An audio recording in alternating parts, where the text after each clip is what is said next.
आइए अब हम उन श्रद्धालुओं के अनुभव जानते हैं जो जगत गुरु तत्वदर्शी संत रामपाल जी महाराज जी से दीक्षा प्राप्त कर चुके हैं तथा उनके द्वारा बताए गए भक्ति मार्ग पर चल रहे हैं।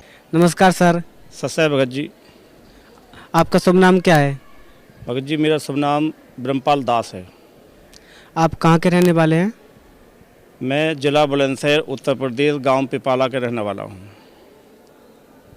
आप संत रामपाल जी महाराज के शरण में आने से पहले किसकी भक्ति करते थे?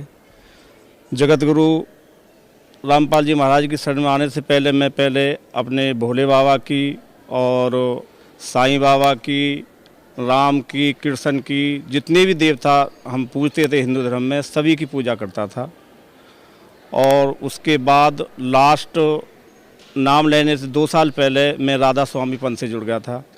वहाँ पर 2 साल तक मैंने जो है भक्ति करी थी और उस भक्ति से भी जो है मुझे कोई तसल्ली किसी टाइप की नहीं हुई। इसी भक्ति के दौरान सभी की पूजा करते करते मैं काफ़ी नुकसान उठा चुका था। मेरा बड़ा बेटा जो है 28 साल का होकर के ख़त्म हो गया था, उससे छोटा बेटा 26 साल का होकर ख़त्म हो गया था। इस भक्ति से मुझे कोई लाभ नहीं हुआ। उसके बाद बहुत परेशानी हुई, आर्थिक स्थिति भी मेरी ख़राब रही और अन्य भक्ति करने से जो है किसी टाइप की मुझे कोई तसल्ली नहीं मिली। सर, जो पहले आप भक्ति करते थे आपको उससे क्या क्या लाभ हुए? जो हम पहले भक्ति करते थे उससे हमें अपने जीवन में कोई भी लाभ नहीं हुआ। जिसकी हम पूजा करते, ब्रह्मा विष्णु महेश, ये जो है इनके पास में ना ही ये हमें सुख दे सकते हैं और ना ही हमारा दुख जो है कम कर सकते हैं। इनके पास में कोई भी पावर नहीं है, कोई भी शक्ति नहीं है। अगर शक्ति है तो पूर्ण ब्रह्म परमेश्वर कबीर साहब के बारे में शक्ति है, जो कि वे एक भक्त की उम्र भी बढ़ाते हैं और हर साइड से जो रक्षा करते हैं। पहली भक्ति से हमें किसी टाइप का कोई लाभ नहीं मिला, हमें हानि मिली, कोई शांति नहीं मिली। उसके बाद इस भक्ति से मुझे लाभ कुछ नहीं हुआ, सिर्फ मेरे परिवार का पूरा सर्वनाश हो गया, आर्थिक स्थिति खराब हो गई और हर दिन कोई ना कोई परेशानी हमेशा सामने नई बनती रही और इस भक्ति से मुझे कोई भी लाभ जो है अपने जीवन में नहीं मिला। आप संत रामपाल जी महाराज की शरण में कैसे आए? मैं सदगुरु रामपाल जी महाराज की शरण में, हमारे एक रिलेटिव भक्तमती थी जो परमात्मा के चरणों में जो है हमसे पहले आई हुई थी। उन्होंने यहाँ के बारे में बताया था कि आप जो है बिल्कुल आपका सर्वनाश हो चुका है। आपने सभी जो है भक्तों के पास में, देवताओं के पास में इधर उधर आपने खूब काफ़ी मेहनत कर ली है, लेकिन कोई आपको फ़ायदा नहीं मिल रहा है। आप मेरे कहने से एक बार जो है संत रामपाल जी महाराज के चरणों में जाइए। वे निर्धन को धन और कोढ़ी को काया और बांझन को पुत्र देते हैं, हर साइड से रक्षा करते हैं, उम्र भी बढ़ाते हैं और एक सतलोक जाने का रास्ता देते हैं, मोक्ष प्राप्ति का रास्ता देते हैं। तो ये बात सुनकर के मेरी भक्तमती ने जो है उनसे बातचीत की और उन्होंने जो है गुरुजी के चरणों में आने की इच्छा प्रकट करी। उन्होंने मुझसे बताई ये बात कि मुझे गुरुजी के पास जाना है, हिसार बरवाला चंडीगढ़ रोड पर जो है उनका आश्रम है। तो मैंने अपने भक्तमती से मना कर दिया कि मैं जो है इन चीज़ों से जो है बहुत तंग आ चुका हूँ, मैं अब आपको कहीं नहीं भेजूँगा। जो काल भगवान ने हमारे साथ में जो कर दिया वो काफ़ी कुछ कर दिया है। अब हम किसी की भी जो है पूजा पाठ या किसी के ऊपर विश्वास नहीं करेंगे। लेकिन भक्तवती ने जो है हट की, उनकी जो है आत्मा कह रही थी कि मुझे एक बार वहाँ जाने दो। उन्होंने मुझसे 300 रुपये मांगे कि आप मुझे खर्चे के लिए 300 रुपये दे दो और मुझे जो है एक बार जो वहाँ का मौका दे दो। मेरी भी कुछ मन में आई, मैंने भक्तमती को 300 रुपये दे दिए। उस टाइम मेरी आर्थिक स्थिति बहुत ख़राब थी, घर में पैसे नहीं थे, छोटे बच्चे के ट्रीटमेंट में 30 लाख रुपए लग चुके थे, तो पैसे भी नहीं थे मेरे पास में। फिर भी मैंने इनको 300 रुपये करके दिए। ये मैं इनके साथ में नहीं आया, लेकिन ये खुद जो है उनके साथ में परमात्मा के चरणों में यहाँ पर आ गई। परमात्मा के चरणों में आने पर मैंने दूसरे दिन जो है इनसे पूछी कि अभी आप क्या कर रहे हो। जब शाम का सत्संग का समय होता तो इन्होंने बताया कि गुरुजी का सत्संग चल रहा है। तो मैंने अपने मन में सोची कि ये सत्संग का टाइम है या खाने पीने का टाइम है। तो इस प्रकार जो मैं मन में सोचता रहा, इन्होंने मेरे से कह दी कि जब मैं नाम लेकर घर पर आ जाऊँगी तो आप खाना पीना कुछ नहीं करोगे। मैं जब बच्चे ख़त्म हो गए तो मैं जो है ड्रिंक करना जो है मैंने शुरू कर दी थी। उसके बाद में ये घर पर आ गई। घर पर आने के बाद में मैंने भी जो है क्या नाम है खाना पीना जो गलत चीज़ें थी वो सब को जो त्याग दे दिया, और परमात्मा की जो दी जो केसट थी, सुबह के नित्य नियम और दोपहर की रमैनी और शाम की संध्या आरती मैं भी इनके साथ में जो है बगैर नाम लिए इनके साथ में करता था। अगले ही जो है 1 महीने के अंदर भक्तवती मुझे यहाँ पर जो है लेकर के आई और मैं परमात्मा के चरणों में जो है शरण ली। परमात्मा ने आशीर्वाद दिया, मैंने अपनी अब बीती बताई। परमात्मा ने सिर्फ मेरे से एक ही कहा था कि बेटा भक्ति करो और सब कुछ जो है सही हो जाएगा। उसके बाद में परमात्मा की जो है दया हुई, हमने भक्ति शुरू करी, उनके नियम और पालन के अंतर्गत हम जो है अपना जो है काम करते रहे। उसी मुताबिक जो है ये समय जो है बीतता गया, और बीतने के बाद में फिर इच्छा प्रकट हुई कि परमात्मा से प्रार्थना की जावे कि कोई बच्चा जो है परमात्मा हमें दे दें। इससे पहले हमने दिल्ली जितने बड़े बड़े शहर थे सब जगह हमने ट्रीटमेंट जो है मतलब लिया था। सभी डॉक्टरों ने मना कर दिया था कि आपके जो है बच्चा अभी नहीं हो सकता, क्योंकि आप ओल्ड एज हो चुकी है, और आप जो है क्या नाम है भक्तवंशी से बताया था कि आप डॉक्टरी लाइन से जो है फेल हो। संत रामपाल जी महाराज की शरण में आने के बाद आपको क्या क्या लाभ हुए? गुरु जी की शरण में आने से पहले सबसे बड़ा लाभ तो मुझे ये हुआ कि मुझे जो है अपने परमात्मा के दर्शन हो गए और मुझे परमात्मा मिल चुके। इससे बढ़ के जो है मुझे और जो है इससे क्या मिल सकता है कि परमात्मा के दर्शन हो गए। बाकी चीज़ें तो जो है जीवन में मिलती रहती हैं। सबसे बड़ा लाभ ये है कि मुझे अपने परमात्मा के दर्शन हो गए और उनके चरणों में मुझे जगह मिल गई, जो कि अब से 50 साल तक भी जो है मुझे परमात्मा के दर्शन नहीं हुए थे, ना ही मुझे परमात्मा मिले थे, ना ही मुझे भक्ति का रास्ता मिला था। सबसे बड़ी चीज़ तो मुझे यही मिली है। इसके बाद परमात्मा ने जो भी हमने प्रार्थना की थी, भक्तवती ने प्रार्थना की थी, मैंने भी प्रार्थना की थी, परमात्मा ने जो है एक अनहोनी को होनी कर दिया। जो भक्तों आपके सामने जो है भक्तवती इस बच्चे को लेकर खड़ी हैं, परमात्मा की दया से, परमात्मा के आशीर्वाद से जो ये बच्चा जो है इस घर में जो है परमात्मा ने जो है जन्म दिलाया। ये परमात्मा की कृपा है, परमात्मा की लीला है, परमात्मा का चमत्कार है ये, जो कि आज सब देखने वाले भी इसको चमत्कार ही मानते हैं। भक्तों हाथ जोड़ के प्रार्थना है कि सदगुरु रामपाल जी महाराज, गुरु जी तो है ही हैं, लेकिन ये पूर्ण ब्रह्म परमेश्वर हैं, ये परमात्मा हैं। इनको परमात्मा के रूप में देखिए, परमात्मा के रूप में देखिए इनको। मैं बार बार कहता हूँ, इनको पहचानिए। सतलोक बरवाला आश्रम में गुरु जी आए हुए हैं। मनुष्य का जन्म बेशक है, लेकिन अवतार हैं ये पूर्ण ब्रह्म परमेश्वर के अवतार हैं। भक्तों पहचानो इनको, मालिक को पहचानो। और इसके बाद में लाभ जो शारीरिक कितने लाभ गिनाऊंगी जो मैं यहाँ पर जो है मतलब पूरे नहीं कर सकता। मैं खुद जो अपने पैरों से जो है परेशान था, दर्द होता था, जो कि दवाई खाने से पूर्ति नहीं हुई। परमात्मा से प्रार्थना की, परमात्मा ने आशीर्वाद दिया। आज दोनों पैर जो है मेरे कभी भी किसी टाइप का कोई दर्द नहीं है। उसके बाद में जितना जो है अभी हमने बीच में खर्चा होया, हम पे पैसे की कमी थी, और उसके लिए भी परमात्मा ने जो है भक्तमती को जो है एक बच्चे की पेंशन मिलती है, उसमें 1.5 लाख रुपया होया था, जो कि 10 साल से नहीं मिल पाया था। परमात्मा ने ऐसे कृपा की कि थोड़ी सी शिकायत करने पे ही वो 1.5 लाख रुपये परमात्मा ने जो है एडजस्ट करा करके पासबुक में जो है तुरंत जो भेज दिए। तो परमात्मा ने तो हर कदम पर, हर पल पे जो है हमारी जो है मदद की है। अब आगे के लिए अगर हमसे कोई चूक चाकी रह जाती है तो वो हमसे ही रहेगी। परमात्मा के पास में दया का पूर्ण भंडार है। उसके बाद में भक्तमती को भी काफ़ी लाभ हुए हैं जो इन्होंने महसूस किया है। नमस्कार जी, सच साहिब। आपका नाम क्या है? मेरा नाम सुमलता है। आप पहले किसकी भक्ति करते थे? पहले मैं सभी देवी देवताओं की भक्ति करती थी।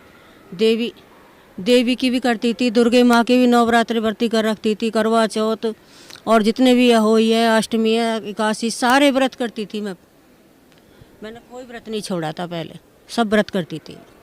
आपको इस भक्ति से क्या लाभ हुए? इस भक्ति से मुझे कुछ लाभ नहीं मिला।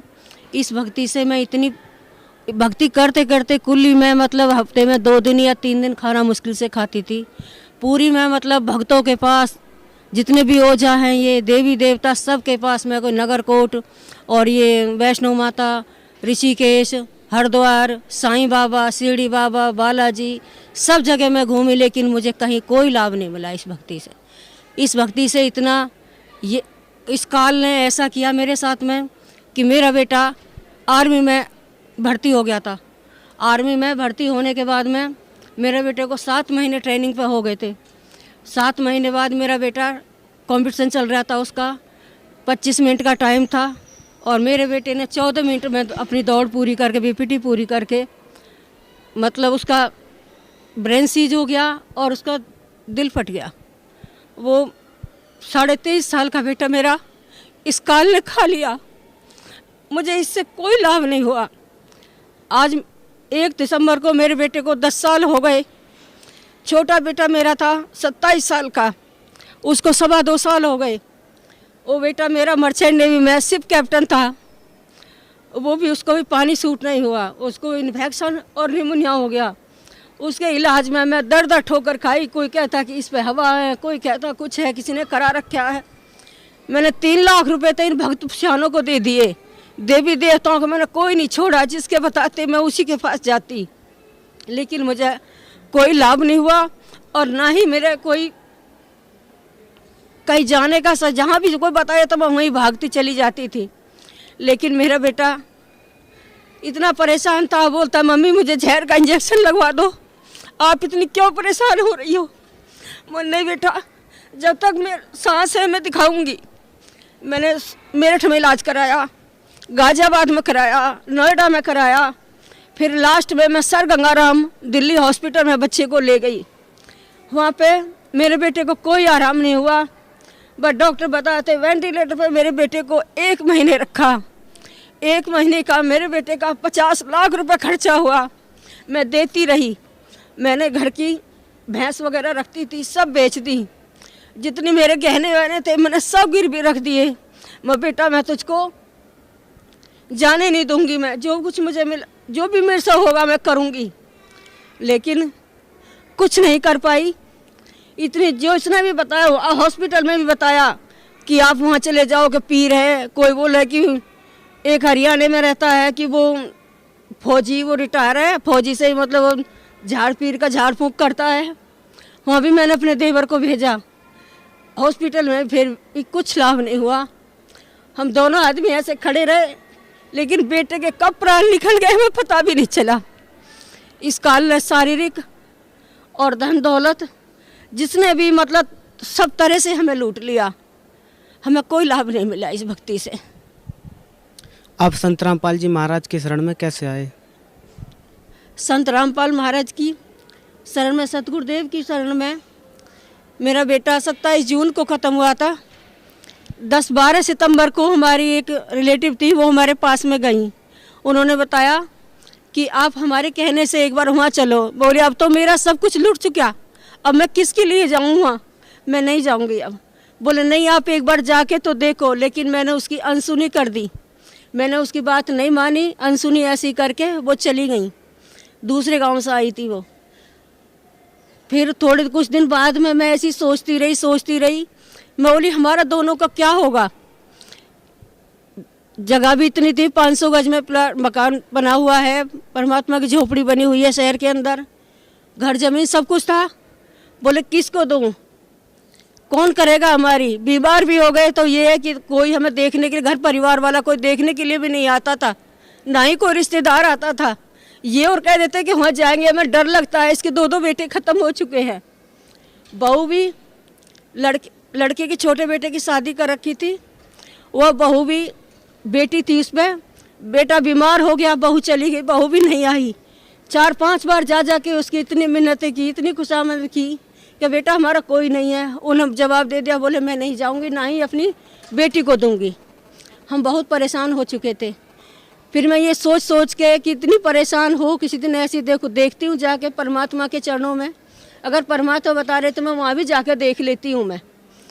फिर मैं उनके साथ, फिर मैंने एक उनका एड्रेस लिया, ना फ़ोन नंबर था ना कुछ था। उनका ये पता था कि उस गांव में रहती हैं, वो टीचर हैं।